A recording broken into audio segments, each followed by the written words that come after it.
저희가 준비한 1위입니다. 대통령 지지율 얘기고요. 반면 이재명 대표 얘기도 있습니다. 민주당은 해당 녹음 파일 공개를 계기로 이제 공개적으로 아예 탄핵을 넘어서 대통령 하야 혹은 이선 퇴진을 요구하는 목소리까지 나왔습니다. 오늘 민주당의 최고의 분위기를 한번 들어보겠습니다.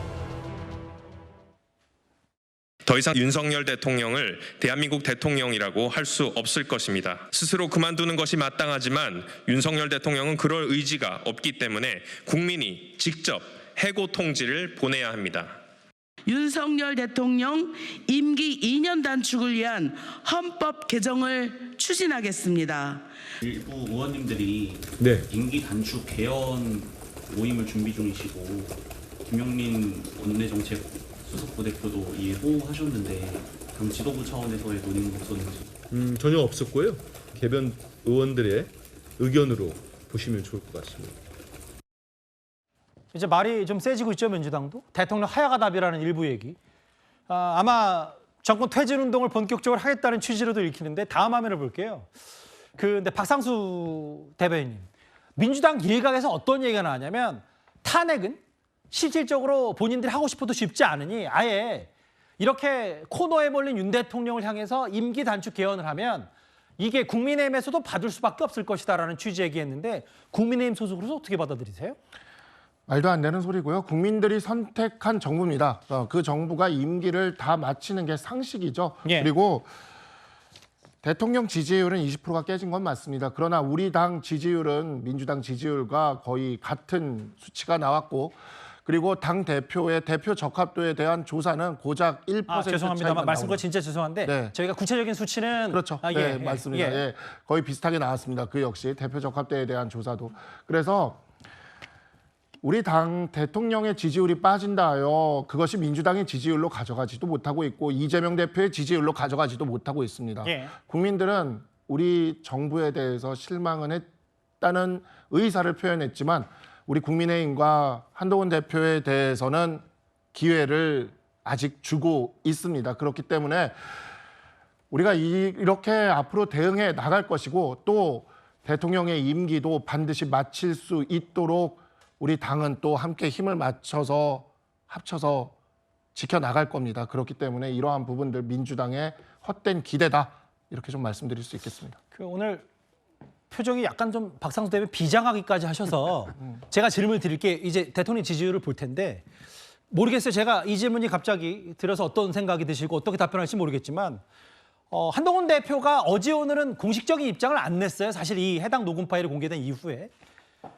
주말 새에도 여러 입장을 표명했지만 한 대표하고 좀 친한 편이시니까 측근이시니까 이 해당 녹음 파일을 한 대표를 어떻게 바라보는지도 박상수 대변인께 대신 듣고 싶거든요.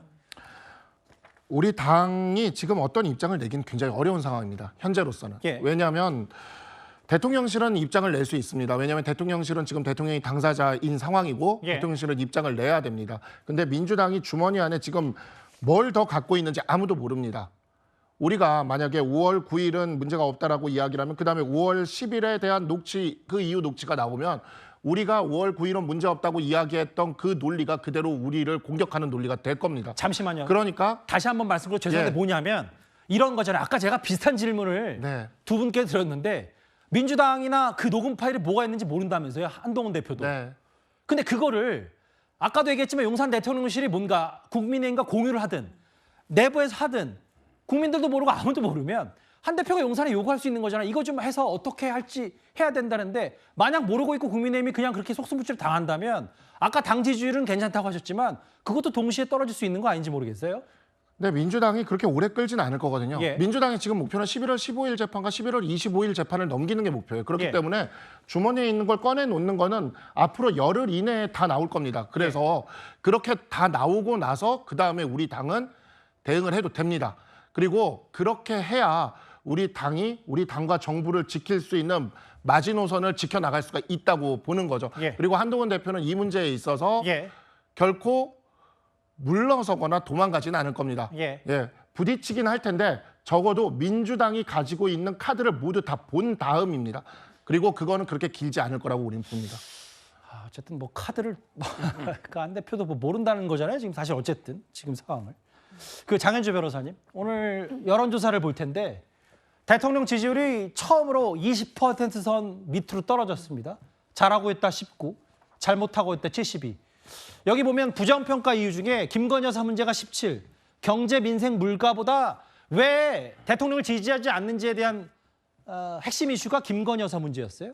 근데 저희가 좀 더 집중해 볼 거는 한 지역에 국한을 해보겠습니다. 다음 화면을 볼게요. 대통령 혹은 보수의 핵심 지지 기반이라고 할 수 있는 보수의 텃밭 대구 경북. 전국 지지율보다 오히려 낮습니다. 장현주 변호사 생각은 어떠세요? 저도 사실 오늘 갤럽 여론조사를 보고요. 특히 이 TK의 그 여론조사 결과를 보고 제가 잘못 봤는 줄 알았습니다. 사실 18%의 지지율이라고 한다면 지금 전국이 19%인데 그것보다 1포인트가 낮게 나온 수치이기 때문에 예. 굉장히 큰 충격적인 결과라고 저는 할 수밖에 없을 것 같은데요. 특히나 20%가 대통령에 대해서 어떠면 그 지지율 자체가 심리적인 저지선, 마지노선 아니겠느냐라는 그동안의 평가들이 있었는데 그 저지선마저 무너진 것이기 때문에 사실 오늘 하루 종일 좀 정치권에서는 술렁이는 기류도 분명히 존재했습니다.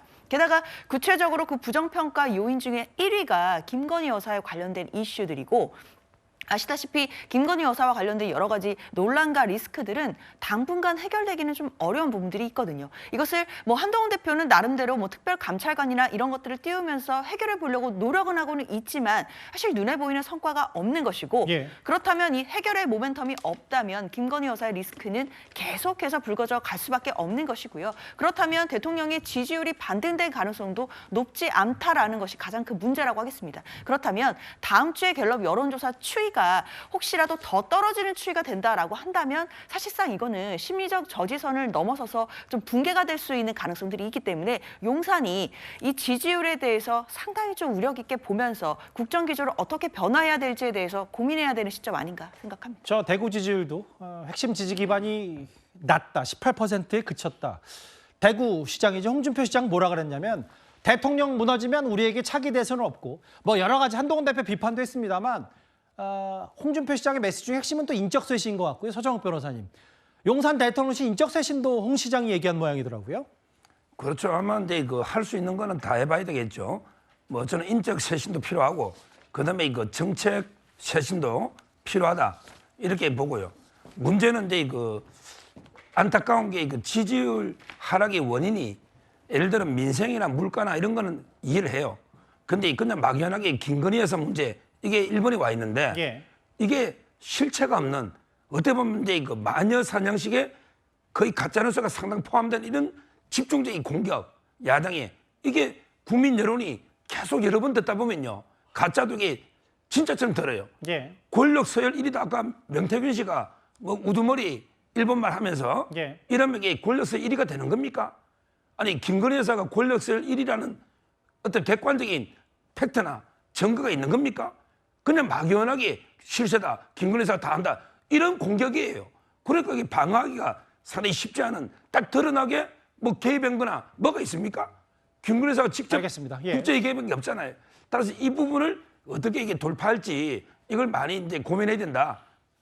이렇게 저는 봅니다. 이제 법적으로 위법이냐 아니냐 뭐 이런 부분보다는 정치적인 태도나 용산이 그 민심을 받아들이는 자세, 인적 쇄신, 대통령의 메시지, 뭐 시정연설 여러 가지 포함이 될 텐데 이게 뭐 법이다, 뭐 화법이다 이런 문제는 또 아니잖아요. 여론이라는 게. 그 말씀을 제가 조금 더 첨언하고 싶어서.